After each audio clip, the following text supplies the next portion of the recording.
welcome, good morning, good afternoon, good evening to whenever somebody's going to be watching this. It is incredible that I get finally to have a sit down with you.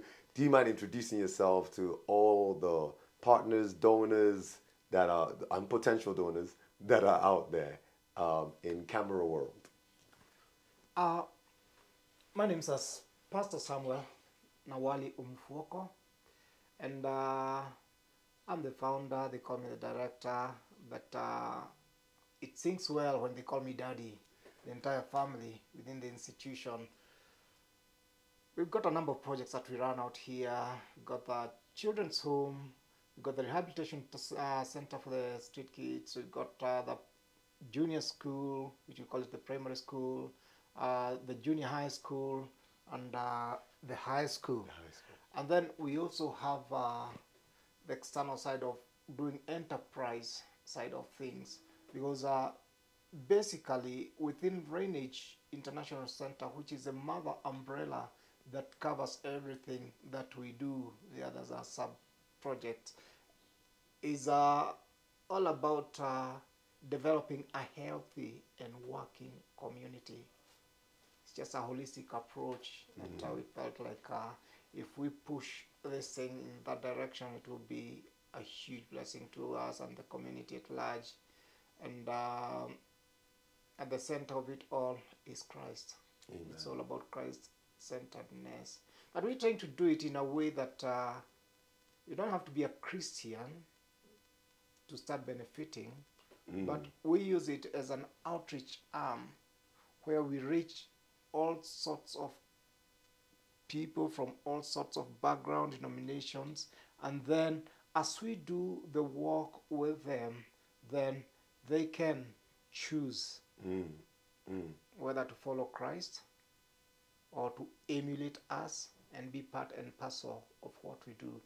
Amen. And in reality, we've seen a lot of them come to Christ in that fashion. Not just the locals, including the internationals. We've got people who visit and they've never been to churches before, and they say, if church is like this, I want to start going to church. I want to become part of what you guys Great. are setting an example of. So there are many angles now to go. You know, we can go with the church arm, which we will come to. We can go with the projects, which is especially the way you've, how would I put it? The way you've envisaged and strategically placed the projects. It's built within the community, so the community can benefit from it, and it can also benefit other aspects within the home as well. And then obviously there are other. You're a visionary. I've known you now for almost 10 years, and you're always dreaming up something new. You're always cooking up a new take over the world plan. So I like the way you put it, yeah. So let's start with the community project. Right. Which I've lost count. So just for those who don't know, what are some of the ones that are going on right now? Right now we've got the water project, where we've actually managed to sink 3 boreholes within the communities. Right. This is where we started when we started impacting the community.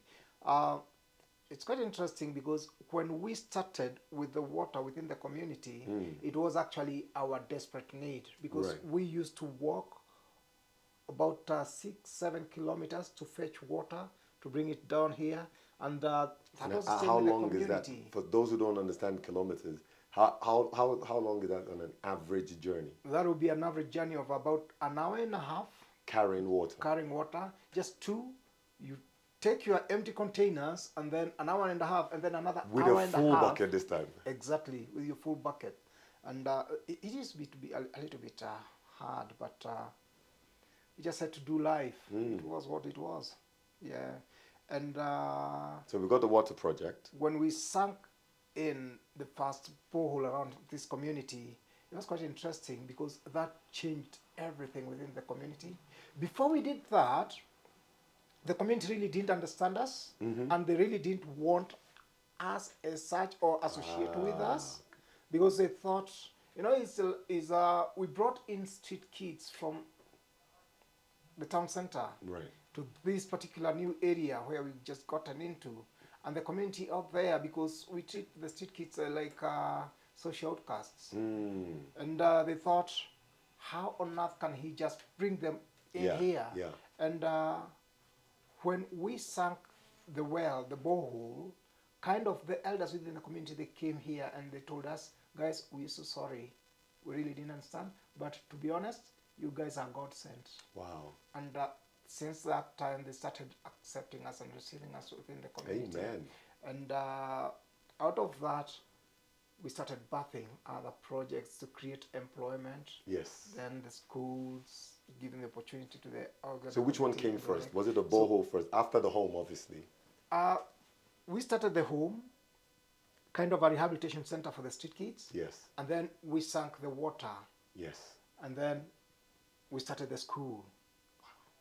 And from there... It's amazing how water seems to be always very central to anything that must have life. Exactly. Water must be there. Number one, we are mostly made of water. The earth is more water than land. That's right. We need the moisture within the air and things like that. And wherever they're looking for life on other planets at the moment, and what they're looking for is the evidence of water. Exactly. If we find water, we will find life. Exactly. That's how we define water. We say water is life. It has a lot of opportunities with it when it comes. Yeah. Because with it you can produce your own, kind of farming produce. Yes. Like we're talking of through doing some form of irrigations and the like. Yes. And that one is not determined by whether it rains or not. As long as you have this consistent supply of water that you're pulling from down there in the borehole, it really means a lot, because then people don't have to walk far to fetch this water, and they save a lot of time. Saving the 3 hours in a day, that really means a lot. They can give back into other ways of helping grow the community or develop themselves. Absolutely. And then we started the bakery. Yes. From the bakery. So wait, let's go. Water. Home, rehabilitation, water, school. Then from school, there was the water purification yeah, plant. there was that one as well. So that's next. Yeah, that's quite interesting. There's so many. Yeah, the water purification plant, definitely. That is just to reverse the challenges that we had within Nakuru. Yes. You guys, for most of you who have come to Nakuru, and Nakuru, kind of the trademark of folks from Nakuru is their teeth. You look at their teeth. Most of it is yellowish. Okay. And that's as a result of fluoride in the water. Right. And that's why we started the water bottling plant, just to do that through reverse osmosis. So you were saying something about the fluoride. The fluoride levels within the water in Nakuru. Exactly. That really shortens people's lives because it really messes up your bones. Right. And typically you start seeing it through the teeth and the like. And you realize most of the people in Nakuru have really had challenges with their teeth. Wow. Yeah. So for us, that was just to help address that bit of a challenge, and we've seen a lot of difference in that and progress and on that by just doing that reverse osmosis and giving people water with less fluoride and the like.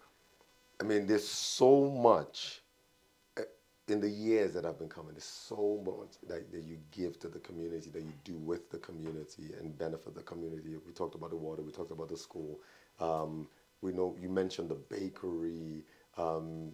We saw the maize. What they call it again? Maize for ugali, the miller. The miller. And you've got that. That's going to be a big one. That's going to be a big one. You're growing crops. We saw the pig farm. There's so much going on. What is it that drives Sammy?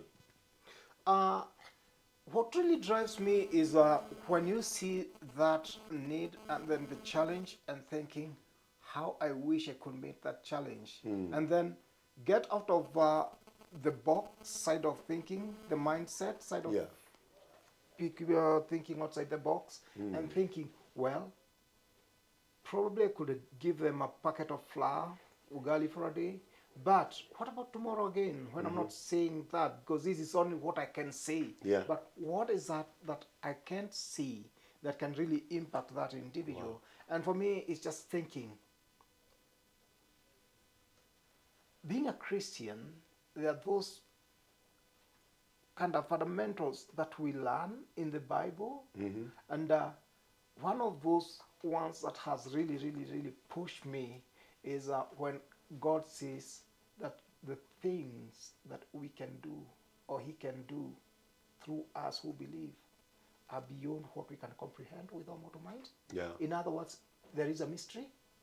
And this mystery is something that it's really, really, really hard to understand until you get to hear it. Yeah. Or you get to find it through get the knowledge, the information about it. And it's hidden in the Bible, because that's how God speaks to us, where God speaks to us clearly. You know, forget about these voices that we hear here and there and the like, the dreams and the like. But that clarity, when God says the things that he can do, and you think, then sometimes we limit ourselves. And then he gets us to some of these proverbs that he says that a little slumber, a little folding of your hands, so poverty will attack. Yes. And then he says, my people are destroyed for lack of knowledge. Yeah. And it's just like God is saying, there's a mystery. There's something I want you to understand. There's something I want you to get. And it's this knowledge, this information. And if you can get it, it can really, really impact, change everything. Change, revolutionize lives of people. Awesome. He talks of a poor man's land. And he says, down there are riches. They are riches. But he's too lazy to till the ground. Exactly. Yeah, that's where a little folding of hands comes into play. Yeah. And I think they are riches. And it's just like he talks, it's not just riches for the current generation. He says, if you are wise, you've gotten the information, you've got that knowledge. The whole idea of being wise is being able to translate that knowledge. Yeah.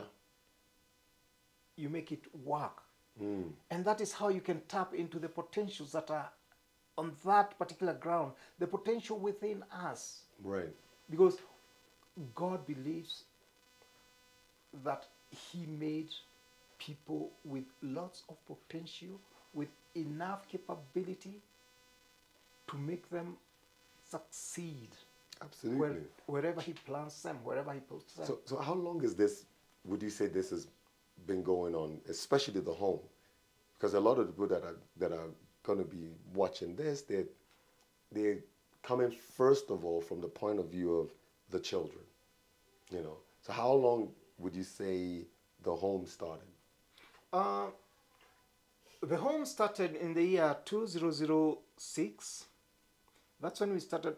Actually, I bought the first properties around here in 2005. Right. But before that, I used to do a little bit of outreach within the town center, within Nairobi areas before I came back to Nakuru, because I was born and brought up in Nakuru. And in 2006, we brought in the first bunch of street kids. How many were the first? The very first big bunch of them were 10. 10. You started with 10. We just started You with didn't even 10. start small. You went straight to 10. We started small. Before that, I had 10 is not small. You know, it's just like when God has blessed you in a different way. I was still a single, got married late. I was a single young man, and I had a very good business to do with property, and I had money, and I felt like I really wanted to give back to the society, the community. Right. So I was doing a little bit of feeding programs in town center, and some of these kids, they're the ones who really pushed me into helping them. Wow. I used to do some camp. We used to call them destiny camps, and we used to just to challenge the young guys on the streets, tell, hey, look at me. I was on the streets, but God helped me. You guys depend on God. But then the kids pushed me to think bigger. To think outside the box. It's just like, hey, if God helped you and you got it, Why don't you help us get out of it? You know, it's just like, hey, it doesn't just happen the way God blessed you. He will bless us that way. True.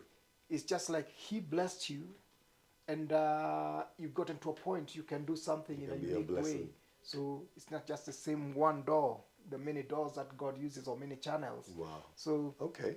So you've thrown in a bait, which is Yeah. lovely bait there. Yeah. In that you said, number one, you were born in Nakuru. Then obviously you went to Nairobi. You did business. You became very successful.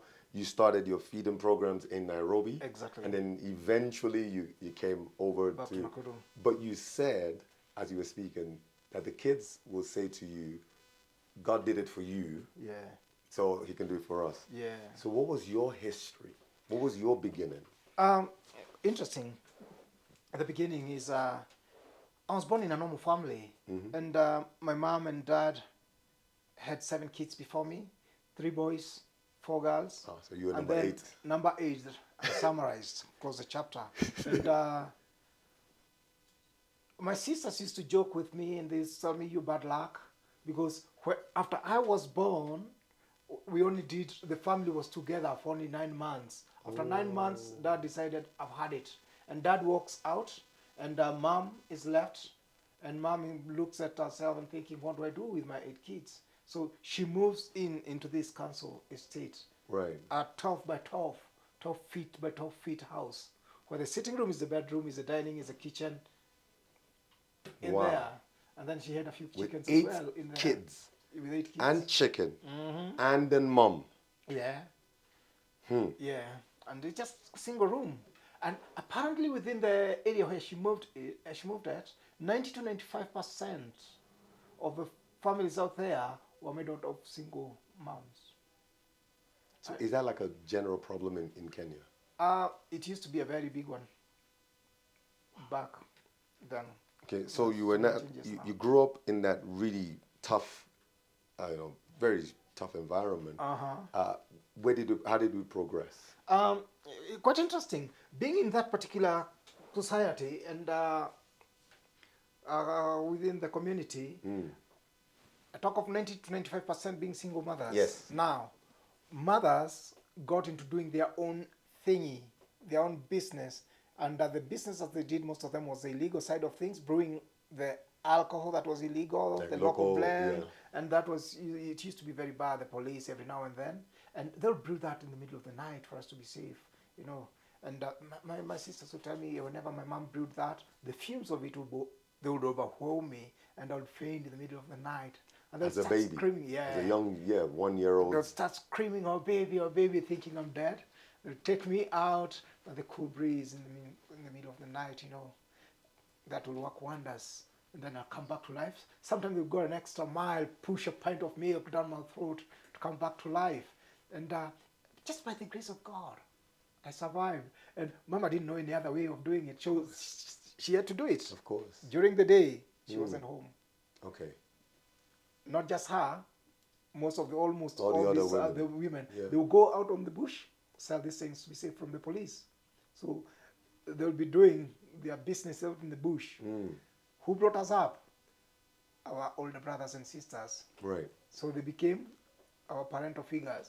These guys, they got into gang cultures. They never wanted anything to do with school. Now, we the young ones, we started school. I started school, primary 1, primary 2, and everything was going smooth. And, like these older guys, they are in gang cultures. Yeah. And the movies and the like. These guys have their freedom. They're independent. They go out, do their stuff, they come back, they're loaded. And it's just like, oh, they're my hero. I want to be like them. My older brother used to be my hero. Right. He did a lot of good stuff for me. He would go out, do whatever he did, but he'll come back home with a whole packet of sweets. And he'll push the door open, and he'll throw the packet of sweets. I'll duck it.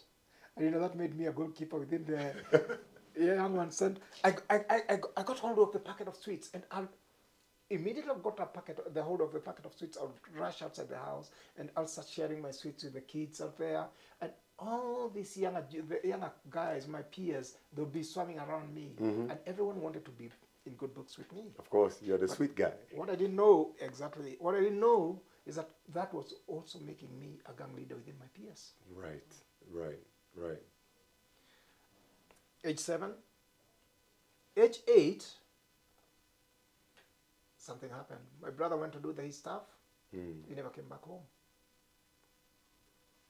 He was the mob justice administered on him, stoned to death, buried under the stones, and he was buried under the stones. Yeah, the rubbles of stones. Like my mom hears of it. She comes from the other side. She comes screaming, and I'm looking at my mom. My mom is screaming. I don't know what she's screaming about. And being the last one, the attachment with your mom. Of course. I start following my mom screaming as well. By the time she gets to where she was, that's where the rubbles of stones were. There we are. She's moving the stones. I join her in removing my stones. And that's where I meet my brother, ready for the morgue. That wasn't a big one, because people used to be burned alive, necklaced. As a matter of fact, the police, before they pass out, graduation from the training, they'll be brought to practicals in my village. They'll come with the dogs and the like. For us, death was normal, and we did everything we were to do to survive. So the police with their guns, with their dogs, will just take hold of stones, and that many a times would overcome the police with their guns and their dogs. Oh, wow. So they'll be brought and the like, and things used to be bad. So whenever we kill a police, that night, everyone leaves the estates. No one stays in the estate because they're coming. They're coming for the reinforcement camps. And the whole night they'll be moving into the house, breaking the doors, trying to find whoever is there. But that was a life. Wow. And by the grace of God, we survived. We came out of that. And my brother died. When I was 9 years old, I just felt like, for me, I don't have it. No more packets of sweets. No more gang thing, more the mob around me. And I said, I want to have that freedom, that experience. And I just decided no more school for myself. I left home and I went on the streets. Wow. Majority of my kids, my gangs, the boys, my peers, they followed me on the streets, and we became street kids. We did all the stuff for the older guys. The older guys use the younger guys to do all the dirty stuff. We sell the drugs, we mug, all that. Wow. And if we got to do the stuff, we've got the whole protection. Yeah, and from the older ones. Exactly. So people look at their eyes and they know, wow, I wouldn't mess with this one. So that was life. And how did that then transition into the man you are today? It was just by the grace of God. We learned to survive on the streets. We would make a little bit of money. And in this particular day, yes, we used to put ourselves warm at night under the bonfire made out of worn-out car tires. Yeah. And in this particular early afternoon, I remember waking up myself, and I realized I was the last one to wake up. It was about just around 1:30, and I get into my pocket. I realized I don't have anything. The boys that had woken up earlier, they had gotten everything within me. So I wake up, I've got my hangovers. What do? The main road towards the national park, that's where we used to go stand and looking at the tourists as they walk. Many of them used to walk around there and say, "A shilling, please." And it's amazing because most of them will get the coin, really, and toss it to you. You grab the coin, run, go get your stuff, and you're ready to start the day. But sometimes some of them, because of the looks, they'll try to avoid you, walk away from you. Yeah. But this particular afternoon, early afternoon, was quite unique. The very first guy that comes my way, I go to him, I stretch my hand, "A shilling, please." This guy was quite unique. He never gave me the shilling. He never walked away from me. Instead, he reached out, he stretched his hand towards me, and I stretched my hand, shook hands. Wow. But he never let go of my hand. And that was something else. It was my mom had told me always to be suspicious of older guys because my mom was really bitter about the way she was treated with my dad and I. So I was a bit suspicious as well. You know, mom taking me care. But this gentleman, I've got my hangover. That's my problem. So I'm not letting go. He's not letting go of my hand, and I'm not letting go of his hand. I'm cooperating with him. He asked me a simple question: why are you not in school? Simple, money. I thought he'll just give me the coin and go. Then he goes on to ask me a second question: if I take you to school and pay the money, would you be willing to go to school? I nodded my head, signifying yes. But by my head, I didn't really want education. I thought, just give me the shilling and go. So all that was just give me the money. Yeah. But this guy was quite unique. He never let go of my hand. Instead, he started working with me. I cooperated, worked with him. And then he got me to a school. Other schools spoke with the teachers. They accepted me to school in school. This is me at the age of 13. Wow. They accepted me as a school. What, to start from scratch? Yeah, I had done primary 1 and primary 2. Okay. And he got me there, and then he walks with me to the nearest shopping center because they accepted to take me at the school. Yeah. And I was the old man at the school. So he gets me to the shopping center, and what he really did is what really changed my life. Yes, how did that start? That's what changed my life, because this gentleman, when he walked with me to his shopping center, he took me to a barber shop. They cut my hair. I had quite a number of days. I never worn a pair of shoes in my life. I never worn a pair of trousers. I was in a tattered shorts with khaki shorts with this faded t-shirt. And that's me, you know, with the suit from the tires, you know, end up being darker than normal. And this guy takes me to the barber shop and get cleaned, and then he takes me to a shoe shop, and he buys me a brand new pair of shoes, and that's what killed me. A brand new pair of shoes. You know, inside me I felt special. I felt the goosebumps. I couldn't help it. It took me back to how my brother used to treat me special, and I felt that. And that changed my life. So with that, everything he said, I just followed. Because I felt like, you know, I could smell like I used to smell when my brother was there, the freshness and the like. Yeah. And this guy walked with me back to the school. He bought me school bag, books, and he walked with me back to the school. And at the school, he paid all the money to come on primary level, and he went away. It was quite unique, because his name is Albert from England, I tell people. But I don't know his second name, neither whereabout in England he had come from, but I just knew he was a tourist from England. So when he paid all the money and he went, I got back to school. One of the guys at the school, the teachers, knew where I had come from. He knew the area when I told him about my home and like. He knew because he was one of the customers who used to come around the area, some of the teachers that he drink. And he said he can help me go back home. So he took me back home, and I decided to be home. And I'll come back from home. I'll come from home to school every day. I'll just keep myself clean. And what really motivated me was the shoes. And that was something unique. I was amongst the only kids with shoes within the state. And I was the envy of many. And it really impacted me. That really, really changed my life, impacted my life. And